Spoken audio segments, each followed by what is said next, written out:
Welcome to the War Pod, a podcast based at Saferworld asking international experts about the risks of contemporary conflict and how to address them. I am Abigail Watson, Conflict and Security Policy Coordinator at Saferworld. And I am Delina Goxho. I'm an independent analyst and a PhD candidate at the Scuola Normale Superiore in Italy.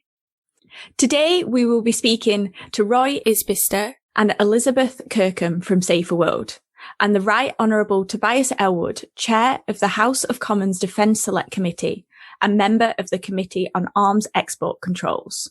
Before the release of the integrated review, we discuss where the UK is on leadership on the arms trade and what it should do differently. Hello, everyone. It's lovely to have you here. Liz, this is going to be a bit of a broad question, but could you briefly describe the key arms transfer debates and all the concerns in the 90s and 2000s, and perhaps explain the role that the UK played in addressing them? Yes, thank you very much. In the early 90s, there were significant concerns around the roles that EU member states had played in supplying arms to the Iran-Iraq war of the 1980s. And there was also the associated arms to Iraq scandal, which was very prominent in the UK in the early mid-90s, but which also impacted on other EU member states. And the way that these events unfolded showed clearly that the EU member states' arms export policies were widely diverging, especially in respect of countries and regions of concern, such as the Middle East and Sub-Saharan Africa. Also, there was a significant lack of transparency, and there were few details available on who was selling what arms to whom. And this was a real concern for organisations such as Saferworld in the early and mid-1990s. So the EU response to these issues was to conclude the agreement of 8 criteria on arms exports. These addressed issues such as human rights, regional stability, diversion, and development. But soon it became clear, even after these criteria had been adopted, that they'd had very little impact and that EU member states' policies continued to diverge. During that time, in the early 90s, Saferworld and a small group of UK NGOs developed the idea of an EU Code of Conduct, which was based on the EU criteria, but which elaborated the provisions to make them more substantive. We drafted our own Code of Conduct, and we worked with NGOs across Europe to build support for this among civil society, parliamentarians, and government officials. Back in the UK, the Conservative government in the early and mid-1990s was in quite a difficult place. The Scott inquiry into arms to Iraq was launched, and this highlighted significant deficiencies in the legislation and regulations that underpin UK arms export controls. But before they could act to address these deficiencies, there was a general election, which led to New Labour coming to power. Thanks to some advocacy work that Saferworld had done in the run-up to the election in 1997, the Labour government was elected on a manifesto that included commitment to securing agreement on a European Code of Conduct on the arms trade. This was delivered a year later during the UK's presidency of the European Council. So by the late 1990s, the UK had become a leader, a progressive force in many ways, in relation to arms export controls, certainly in Europe. And at national level, they began to publish an annual report on arms exports, and they also established the Committees on Arms Export Controls, which is still in existence today. This introduced a significantly greater level of transparency and accountability into UK arms exports. During the mid and late 1990s, Saferworld was also working with NGOs internationally to build support for an international agreement to regulate the arms trade. This became known as the Arms Trade Treaty. Thanks, Liz. That was a really comprehensive background to these issues and sets up this conversation nicely. And in 2013, the Arms Trade Treaty was signed. Roy, what was it? Well, the Arms Trade Treaty, or the ATT, The clue is in the title. It's a global treaty. It's international. It's legally binding. And it sets the rules for when it is and isn't okay to traffic conventional arms across borders. So conventional arms, that's from small arms from pistols, their ammunition, right up to aircraft carriers, fighter aircraft, etc., etc. And again, important to stress that this is about the movement of those arms across international borders. So it looks at when you are and are not allowed to transfer, and it requires states to assess certain risks before they make that decision whether to allow transfers or not. So the risk that the arms, once transferred, might contribute to international humanitarian law violations or violations of international human rights law, for example. It also requires states to report on their imports and exports each year. So we gain more information about what the arms trade actually looks like, which is important. It requires states to build a national system for the actual control of these transfers. There are many states in the world that basically don't have any rules. So even if the government doesn't like what a company or citizens within their borders are doing, they may not have the legal right to prevent that. So it's about setting up those systems. One of the things it doesn't have, though, which is quite important, is it has no real enforcement mechanism in the treaty. So the decision-making still rests with states. There is no body sitting above states to tell them whether they are right or wrong. States still have the right to make those decisions. Going to the topic of today's discussion and thinking about the UK's role in leading some of the key policies in the arms trade, what was the UK's role in the ATT? Did it play an important role in leading the establishment of it? It played a very important role. The Arms Trade Treaty, if you go all the way back to the beginning, was an idea that grew from civil society, that came from civil society. Organizations like Saferworld was there at the ground floor. Nobel Peace Laureates was another group which was kind of fundamental at the early stages. But for 10 or more years, there was progress towards that, but it was very, very slow. And it wasn't until the UK decided to throw its weight behind the idea of an arms trade treaty, which was in 2005, that really did change things. It kind of gave a turbocharge to the process. The UK took the idea of the arms trade treaty into the UN, into a UN process 1 year later in 2006. And then the UK was at the forefront of efforts by states to take that from an idea to an actual treaty. There was the group called the co-authors, 7 states, which shepherded the ATT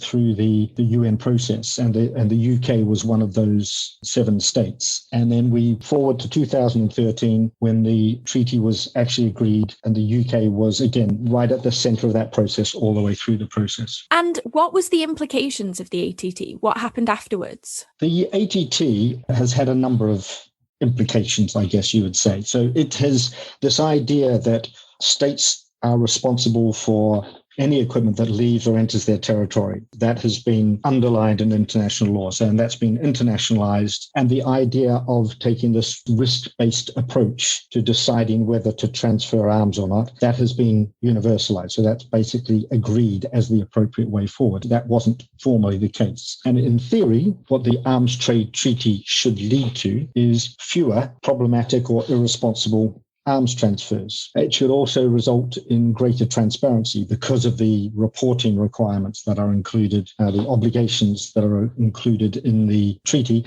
However, of course, words on paper are one thing, implementation on the ground is another. So when you try and look at what the difference the Arms Trade Treaty has made, it's a difficult thing to do. But it is the case that there are a number of states that didn't have any systems before that are now building the systems which give them the possibility of exercising effective control. There have been some improvements in reporting. Not all states are meeting their reporting obligations, which is disappointing. Work goes on. It is slightly better than it used to be. But it's very hard to judge whether there's been an actual change in exporting practice by states so far. But something that has been disappointing is that the states of the Arms Trade Treaty, the states parties, so there's 110 states parties, they have so far proved rather unwilling to challenge each other when it comes to exports that I think most people would regard as problematic. One of the most controversial areas of UK's foreign policy is the selling of arms to Saudi Arabia, especially because of the kingdom's role in the conflict in Yemen. Could you describe the history of this relationship and explain the main problems with it now? I think the key word that strikes me when you're talking about this relationship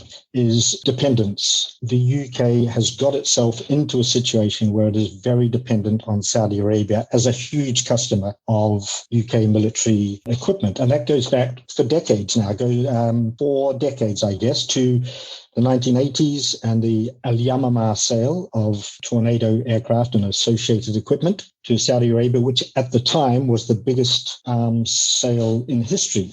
And that dependence has become a problem for a couple of reasons. Historically, it wasn't necessarily for the use of that equipment. And I'll explain a bit more what I mean about that in a moment. But I suppose historically, it's the corruption angle was a huge issue. And there is a history of corruption with this deal. It's well known. And that has led to a compromise of principles, I think, by the UK. And I should hasten to add, this is not Saudi corruption. This is Saudi and UK corruption, both sides involved in that. And the most glaring example of that was when Tony Blair in the 2000s basically killed a Crown prosecution investigation into corruption in Saudi arms sale because of what he feared that would do to the Saudi-UK relationship. So like I say, there was this history of not using weapons. And in a way, I think when I was looking at this at the time, this didn't really occur to me. I didn't quite see the big picture. These were the perfect arms sales, large value of equipment that was high-tech and therefore was useful in terms of the UK's own production for its own purposes. But it was equipment that really was highly unlikely to be used. The Saudis were not buying this to use it. And that probably all changed around the time of the Arab Spring, combined with a generational shift. And Saudi and some other states in the region became much more interested in actually using this equipment. And that's where we see the problem now that you mentioned, which is supplying arms that are used in the conflict in Yemen. These arms really are being used, but the dependence is locked in and it's difficult to escape from. So we've got Saudi using these weapons to prosecute a war in Yemen with flagrant disregard for the rules of war, massive destruction of civilian infrastructure, massive loss of life of civilians. The UN is just describing at the moment, talking about Yemen as being on the brink of the biggest famine in decades. And this is a political famine, as is often the case. This is being caused by the war and the actions of those who are prosecuting the war. Now, there are no good guys here. It's all sides. All warring parties are responsible for this. So that's the Houthis and their supporters like Iran, etc., but also Saudi, UAE, and other members of their coalition and their supporters, which includes the UK. Now, Andrew Mitchell was on the radio talking about UK complicity in the war. Now, he was talking in the context of the UK reducing its aid, or the likelihood that the UK is going to significantly reduce the aid that is providing to Yemen at the moment. It's also relevant in terms of the arms transfers. Most other states have now walked away from this. Most European states have walked away from this. The US is in the process potentially of walking away from supporting this.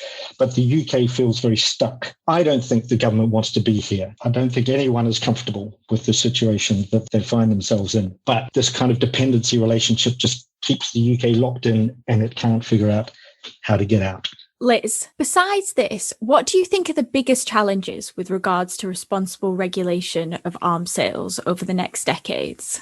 I think I'd like to highlight 2 key challenges, namely the potential effect of Brexit and also the post-pandemic economic challenges, because I think both of these could have a significant impact on UK arms export policy over the next several years. In terms of Brexit then, post-Brexit, the UK is no longer bound by the EU composition on arms exports, which is formerly the EU Code of Conduct, which I mentioned earlier.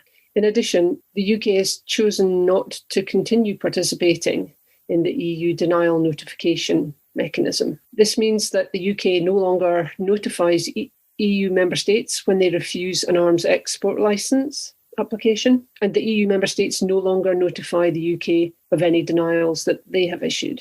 As a result, the UK and EU member states' policies, I think, are likely to diverge going forward, potentially returning to the more competitive environment of the 1980s and the 1990s, and potentially a tendency towards the notion that if we don't sell, someone else will. Then there's the question of the impact of the challenging economic landscape that lies ahead of us because of the current pandemic. I think in difficult economic times, countries tend to pay less attention to the rules that prevent them from generating foreign currency revenue, etc. And particularly this is the case in sectors where they're market leaders. The UK is a leading manufacturer and exporter of conventional arms, in particular certain types of munitions and warheads for missiles. So I think that trade in these and other types of arms could well be seen as something to be promoted and encouraged.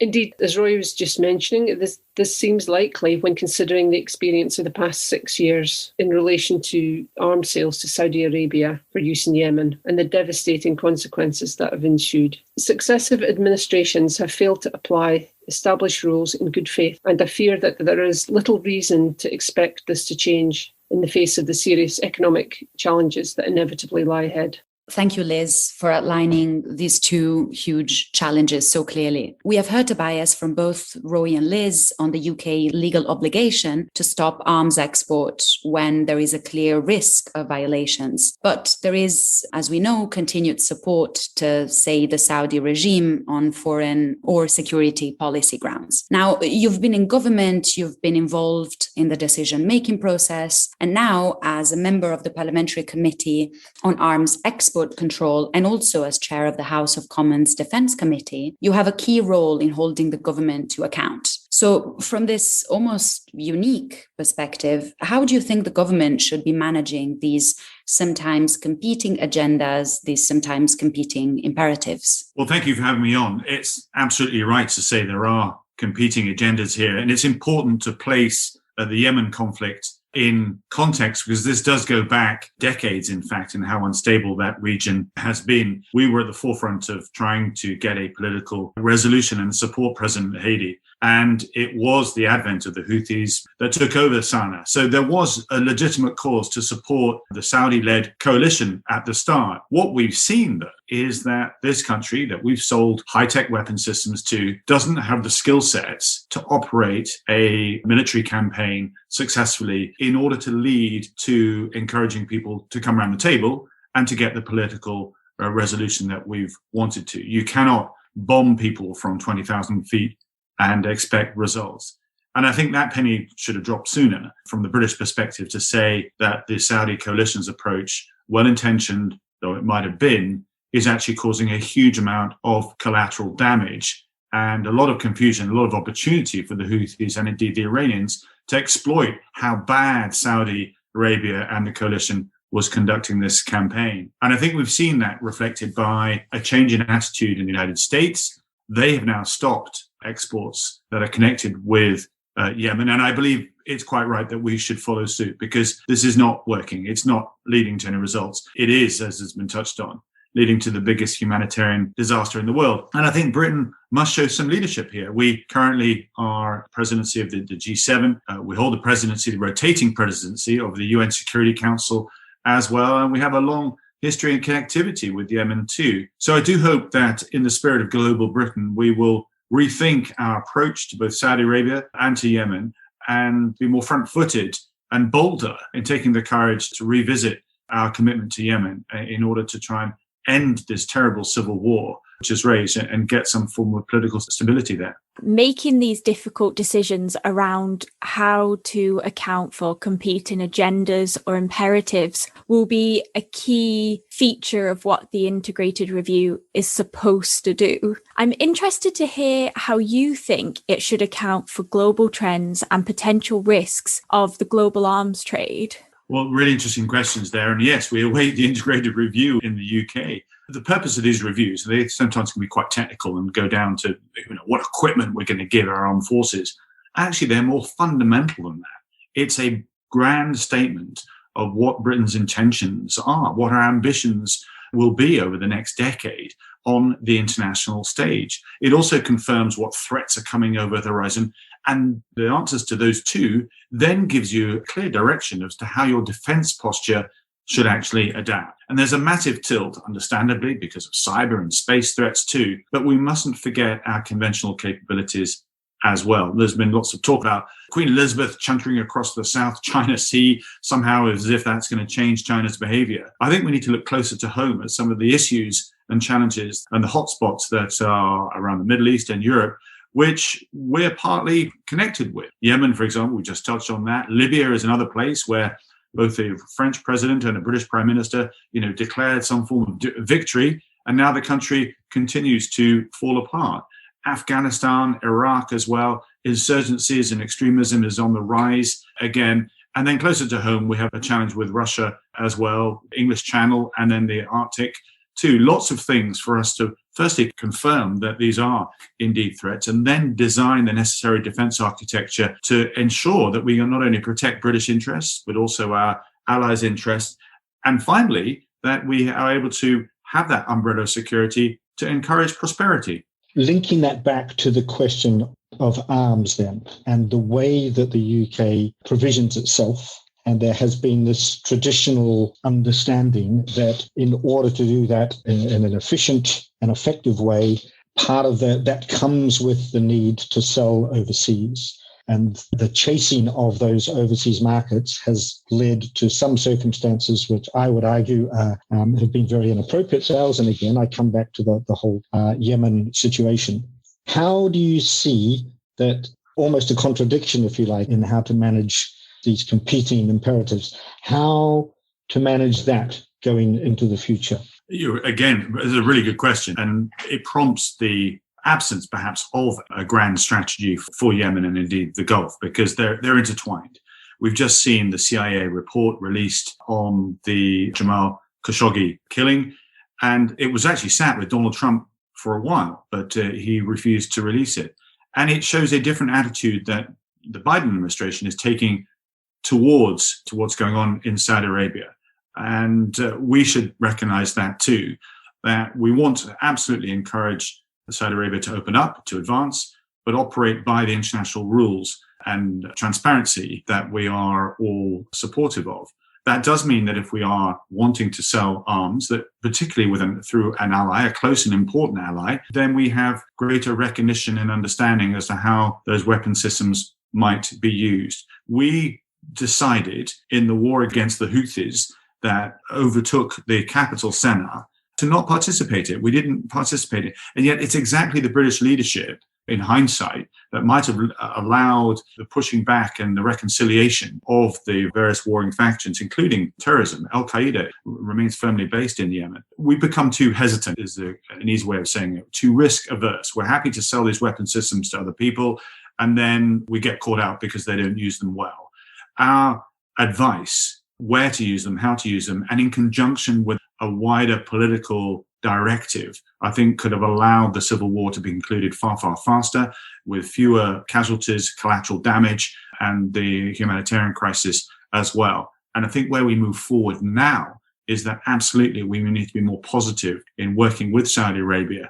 The fly in the ointment is the fact that if you don't do this wisely, and the next few months will be pivotal to this, you will see Saudi Arabia turn their backs on the West completely and befriend China and Russia. And that will take us into a very different dynamic in the Middle East. Given the fact that the UK has a long history of promoting international agreements to regulate the arms trade, and has done so very successfully, I just wonder what the impact of the UK's supply of arms to Saudi Arabia and other members of the coalition for use in Yemen, the damage that this might have done to the UK's reputation. And therefore, I wonder if the UK may actually be somewhat hobbled in terms of its ability to be an agent for peace and progressive change, particularly on the Arabian Peninsula. Certainly, I think there are absolutely lessons to be learned. It is more complex, of course, than the simplicity of saying, our reputation has been damaged. The Saudis receive weapon systems from right across the board.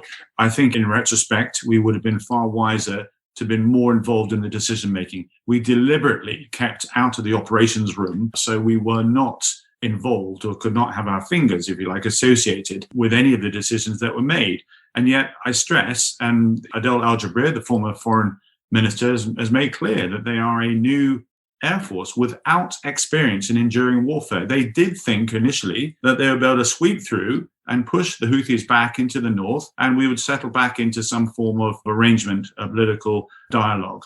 And insurgencies are much tougher to deal with, particularly when you have other proxy influences such as Iran fueling this situation as well. And they've been very clever about it. There's been instances where a bombing has taken place because the Houthis have attacked from next door to a religious memorial, and Houthis were killed. But then the Houthis brought in artillery pieces and then blasted the old temple completely. And this has been identified because the projectile angle of the artillery shows that they came in afterwards to exploit, from a disinformation perspective, what was going on. This isn't to sort of dismiss the absolute appalling atrocities that have taken place, but this happens on both sides. Ultimately, Britain should garner greater influence if it's to sell weapon systems by having a say in how they should be used if they're going to be immediately used for war.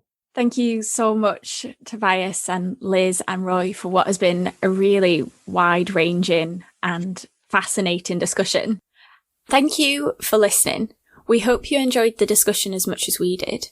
We will release every episode of the War Pod on the 20th of the month, and you can listen to all previous episodes wherever you get your podcasts by searching for War Pod, or by following us on Twitter at war_pod. Thank you, and see you again next time.